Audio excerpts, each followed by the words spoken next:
Os discípulos no caminho de Emaús, mesmo sentados, irmãos, mas com toda a reverência à palavra de Deus. Os que puderem, acompanhem a leitura, por favor.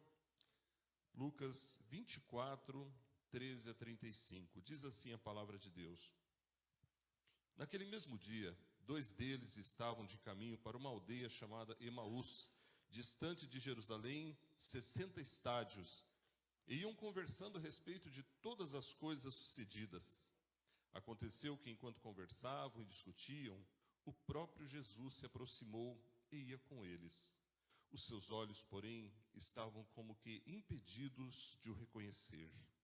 Então lhes perguntou Jesus: que é isso que vos preocupa e de que ides falando à medida que caminhais? E eles pararam entristecidos. Um, porém, chamado Cleopas, respondeu dizendo: és o único, porventura, que, tendo estado em Jerusalém, ignoras as ocorrências destes últimos dias? Ele lhes perguntou: quais? E explicaram: o que aconteceu a Jesus, o Nazareno, que era varão, profeta, poderoso em obras e palavras diante de Deus e de todo o povo. E como os principais sacerdotes e as nossas autoridades o entregaram para ser condenado à morte e o crucificaram. Ora, nós esperávamos que fosse ele quem havia de redimir a Israel. Mas depois de tudo isso, e já é este o 3º dia desde que tais coisas sucederam. É verdade também que algumas mulheres das que conosco estavam nos surpreenderam tendo ido de madrugada ao túmulo, e não achando o corpo de Jesus, voltaram dizendo terem tido uma visão de anjos, os quais afirmam que ele vive. De fato, alguns dos nossos foram ao sepulcro e verificaram a exatidão do que disseram as mulheres, mas não o viram. Então lhes disse Jesus: ó nécios e tardos de coração para crer tudo que os profetas disseram. Porventura não convinha que o Cristo padecesse e entrasse na sua glória? E começando por Moisés, discorrendo por todos os profetas, expunha-lhes o que a seu respeito constava em todas as Escrituras. Quando se aproximavam da aldeia para onde iam, fez ele menção de passar adiante. Mas eles o constrangeram, dizendo: fica conosco, porque é tarde, e o dia já declina. E entrou para ficar com eles. E aconteceu que, quando estavam à mesa, tomando ele o pão, abençoou-o, e tendo-o partido, lhes deu. Então se lhes abriram os olhos, e o reconheceram, mas ele desapareceu da presença deles. E disseram um para o outro: porventura, não nos ardia o coração, quando ele pelo caminho nos falava, quando nos expunha as Escrituras?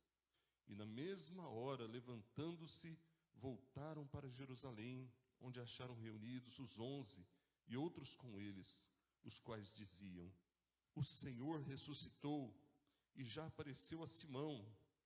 Então os 2 contaram o que lhes acontecera no caminho, e como fora por eles reconhecido no partir do pão. Oremos. Senhor, nesse momento tão importante do culto, que é o ápice, ó Deus, do nosso encontro contigo, no momento em que a tua palavra é pregada, nós suplicamos: fala conosco, ó Deus, fala com nossos corações, toca em nossas mentes, abre os nossos olhos, faz o nosso coração arder de novo e ilumina-nos com teu Santo Espírito, ó Pai, em nome de Jesus. Amém.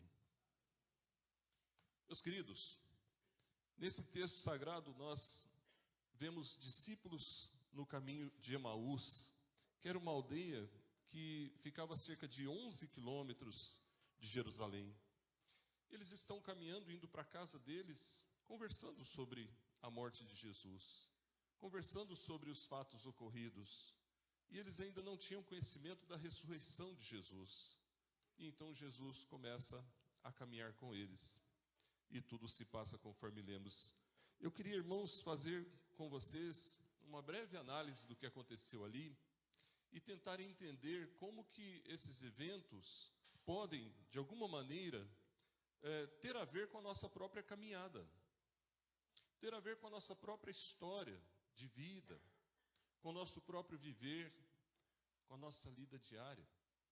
O que isso tem a ver conosco? Irmãos, nós sabemos que a Páscoa é um dia especial para a cristandade. Nós relembramos a ressurreição de Cristo. Isso é primordial para a nossa fé. Mas como que anda a nossa vida? Será que nós temos realmente convicção da ressurreição de Jesus? É fácil falar que sim, mas como diz lá no interior, falar até papagaio fala, né? Se você treinar bem ele, ele fala coisas interessantes.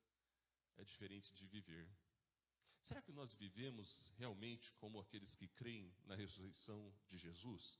Observe como esses discípulos estavam. Nós notamos, irmãos, que eles estão fortemente abalados. Eles estão cheios de dúvidas nos seus corações. Eles não estão acreditando que Jesus ressuscitou de fato. O próprio Senhor Jesus conversando com eles e pergunta para eles: do que vocês estão falando? O que vos preocupa? E lá no versículo 17, eles ficam entristecidos. Já estão entristecidos, talvez mais ainda agora, porque Jesus fala como alguém que não sabe do que se passa. Eles ainda não sabem que é Jesus que estava ali. Seus olhos estavam como que fechados. E eles dizem então das coisas que ocorreram. E eles falam lá no versículo de número 21. Ora, nós esperávamos que fosse ele quem havia de redimir a Israel. Percebam a frustração. Percebam a decepção. Percebam o sentimento de perda. A gente investiu tudo nisso. A gente andou com ele. A gente caminhou com ele. Mas ele morreu. Então, não valeu nada. Esse era o sentimento que estava no coração daqueles homens. E então nós notamos, irmãos, que eles estão com seus olhos fechados, diz a palavra de Deus. Além de fortemente abalados, eles não reconhecem que é Jesus que estava ali. Seus olhos estavam como que tampados, como que vendados. E quando Jesus parte o pão, aí então seus olhos se abrem. Jesus se revela a eles. E os seus corações também, irmãos, estavam frios. Haviam se esfriado. E eles próprios dizem lá na frente, porventura, no 32, porventura não nos ardia o coração? Então, meus irmãos, essa era a situação daqueles discípulos, daqueles servos. E muitas vezes é a nossa própria situação no caminho da vida. Os problemas vêm, as lutas, tribulações, coisas normais da vida e outras coisas que nos surpreendem bastante, que a gente não esperava que fosse ser assim. A gente tem uma história, um plano, um sonho, e algumas coisas acontecem no meio do caminho e a gente muitas vezes corre o risco de ficar como aqueles discípulos, fortemente abalados. Os olhos podem se fechar, os ouvidos podem se tampar e os corações podem se esfriar. Mas eu queria que nós pudéssemos refletir, irmãos, sobre o que Jesus faz com seus discípulos. Jesus não os abandona. Jesus não os deixa para trás. E Jesus também não nos abandona nunca. Nós é que muitas vezes não ouvimos a sua voz ou teimamos em não querer ouvir ele nos chamar. Mas note como o Senhor Jesus faz. Jesus se aproxima deles. Eles estão caminhando, conversando, e de repente, diz a palavra de Deus no versículo 15, que enquanto eles conversavam, o próprio Jesus se aproximou e ia com eles. Às vezes, irmãos, nós corremos o risco de não perceber que em coisas simples, Deus se faz presente na nossa vida. Às vezes nós queremos um grande milagre, uma manifestação assim sobrenatural, uma coisa grandiosa, para passarmos a acreditar que Deus está conosco. Mas nós nos esquecemos muitas vezes, irmãos, de olhar para as coisas simples do nosso cotidiano que provam que Deus está conosco. O seu próprio respirar prova que Deus existe e cuida de mim e de ti. O nosso respirar. Alguém certa vez disse, eu não acredito em Deus porque eu nunca vi Jesus, nunca vi Deus. E então a outra pessoa respondeu assim: então você não acredita que o ar existe? Como assim? Você vê o ar? Você não vê o ar, mas você respira o ar todo o tempo. Percebe como que Deus cuida de nós? Nosso coração está batendo, nossa família está sendo cuidada por Deus, os problemas vêm, mas a gente muitas vezes está na luta e Deus nos ajuda a vencê-los. E Jesus estava ali junto com eles, caminhando com eles, e eles não percebiam que era Jesus. Curiosamente, isso acontece também conosco. Jesus se aproximou, Jesus andou com eles, Jesus falou com eles, Jesus ficou com eles atendendo o pedido deles, entrou para cear com eles, e Jesus se revelou a eles no partir do pão, se mostrou para eles quem ele era. Então, meus irmãos, nós também, na nossa jornada, muitas vezes vamos nos encontrar abatidos, desanimados e tristes. E nós precisamos reconhecer a presença de Deus com a gente. Esse Cristo que nós falamos, esse Cristo que nós pregamos e cantamos, está vivo. Ele vive e reina por todos sempre. E Ele cuida de cada um de nós. E o simples fato de estarmos aqui nessa noite é prova do seu amor por nós. Porque nós poderíamos estar em qualquer outro lugar. Mas Ele nos trouxe na sua casa nessa noite. E talvez você dissesse: ah, pastor, mas o senhor porque ele é pastor, aquele irmão ali é presbítero, aquele outro ali eu conheço, aqui da igreja. Mas, irmão, se não fosse a mão de Deus, nenhum de nós estava na sua casa, não. Porque nós poderíamos querer estar em qualquer outro lugar, menos na casa de Deus. Mas Deus nos carrega em seus braços. E Deus trouxe cada um de nós aqui nessa noite. Então eu queria ver com você o que Jesus falou com eles. No versículo 25 a 27, Jesus falou para eles se recordarem das Escrituras. Observem na sua Bíblia. Então lhes disse: honesto e tardos de coração para crer tudo que os profetas disseram. Porventura não convinha que o Cristo padecesse e entrasse na sua glória? E começando por Moisés, discorrendo por todos os profetas, expunha-lhes o que a seu respeito constava em todas as Escrituras. Aqueles irmãos estavam se esquecendo da Bíblia. Aqueles irmãos estavam deixando a palavra de Deus de lado, por isso que eles estavam agora frios, desanimados, insensíveis, incrédulos, coração endurecido e espiritualmente cegos. Eles não estavam vendo que eles estavam longe de Deus no seu coração, estavam duvidando das promessas de Deus. Meus queridos, aqui nós somos exortados a buscar a palavra de Deus. O profeta Isaías diz: buscai o Senhor enquanto se pode achar, invocai-o enquanto está perto. Não desperdice seu tempo, meu querido. Não desperdice sua vida, minha querida. Busque a Deus.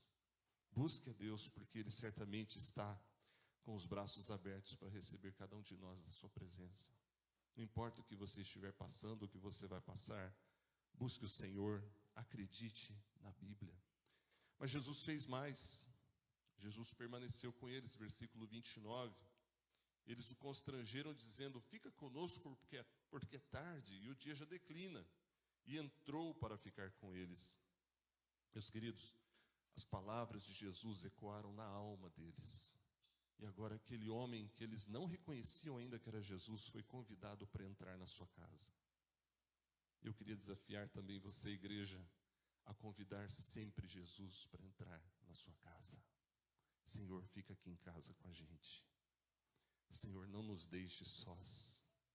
Senhor, essa casa é tua. Esse lugar é teu. Fica com a gente. E eles então convidaram Jesus para entrar, não porque eles foram bonzinhos, viu, irmãos, mas porque Deus tocou o seu coração. Nós não temos muita coisa boa em nós, de nós mesmos. Se tem algo de bom em nós, é porque Deus tem semeado o seu amor em nossas vidas. E eles convidaram Jesus para ficar. E Jesus ficou. Então aprenda a clamar a Deus também na sua casa. Jesus se revelou a eles ali dentro da casa deles. Lá em Apocalipse 3:20, o Senhor Jesus diz: eis que estou à porta e bato. Se alguém ouvir a minha voz e abrir a porta, eu entrarei em sua casa. Cearei com ele e ele comigo. A igreja, irmãos, é a casa de oração, mas a nossa casa também tem que ser dedicada a Deus. Reconhecer que Jesus ressuscitou não é apenas aqui nessas quatro paredes, é dentro da nossa casa também. Alguém até disse que na casa da gente é que nós somos quem nós somos. Interessante essa frase, né? Na casa da gente nós somos quem nós somos. E não tem problema nenhum a gente se privar e a gente se resguardar quando a gente está fora de casa. Isso é natural do ser humano. E privacidade é sinal de sanidade. Então, você ser uma pessoa que tem privacidade, que sabe se resguardar, é a coisa mais certa do mundo. Mas observe se você, na sua casa, é uma pessoa que teme a Deus. Observe se na sua casa você acredita que Jesus Cristo está vivo também. Que quando os problemas estão longe da gente, é fácil a gente falar: oh meu Deus, obrigado, como o Senhor é bom. Mas quando nós estamos passando por lutas, é o momento de nós falarmos: Senhor, não nos deixes, fica conosco. E ainda, irmãos, eu queria destacar aqui, antes de passar para o nosso coral, porque, como eu disse, vai tomar a maior parte do culto hoje, culto especial, e queria pedir já desde já para todos prestarem bem atenção nos cânticos, porque será a palavra de Deus pregada através do louvor. Mas eu queria destacar os versos 30 e 31, finalizando, que diz assim: aconteceu que quando estavam à mesa, tomando ele o pão, abençoou-o, e tendo-o partido, lhes deu. Então se lhes abriram os olhos e o reconheceram, mas ele desapareceu da presença deles.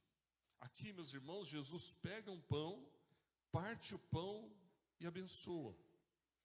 E nesse momento, certamente, eles lembraram do ato de Jesus, quando Jesus instituiu a Santa Ceia, quando ele partiu o pão e distribuiu para os seus servos. Meus irmãos, muitas vezes a nossa frieza e a nossa indiferença é falta de comunhão com Deus através do pão e do cálice. Lá em João 6, Jesus fala que quem não comer o pão e não beber o cálice, não tem parte com ele. Você tem tomado a Santa Ceia regularmente? Você tem valorizado a ceia do Senhor?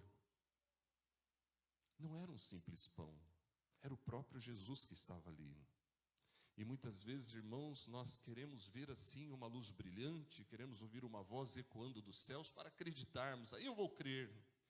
Meus queridos, o Cristo vivo e ressurreto está presente aqui no nosso meio. Basta que nós o busquemos. E uma das formas de buscá-lo, irmãos, e vencermos aquela frieza, aquela insensibilidade, aquela incredulidade, aquela indiferença, é a participação da mesa do Senhor. Naquele momento aconteceu algo maravilhoso. Eles foram restaurados, seus olhos foram abertos, e eles começaram a crer e a entender as palavras que o Senhor Jesus lhes dissera.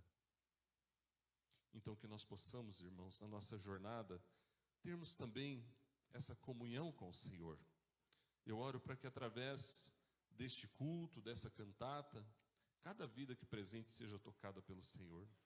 E que a Páscoa não seja apenas uma data simbólica, mas seja algo real na nossa vida, na nossa existência, na nossa caminhada. Vamos orar mais uma vez, agradecendo a Deus e pedindo que Ele nos abençoe. Senhor, obrigado porque Tua palavra nos ensina acerca de Jesus vivo, ressurreto e buscando as ovelhas perdidas, buscando aqueles que agora estavam frios, insensíveis, desanimados. Ó Pai, muitas vezes os problemas vêm e nos abalam, é verdade.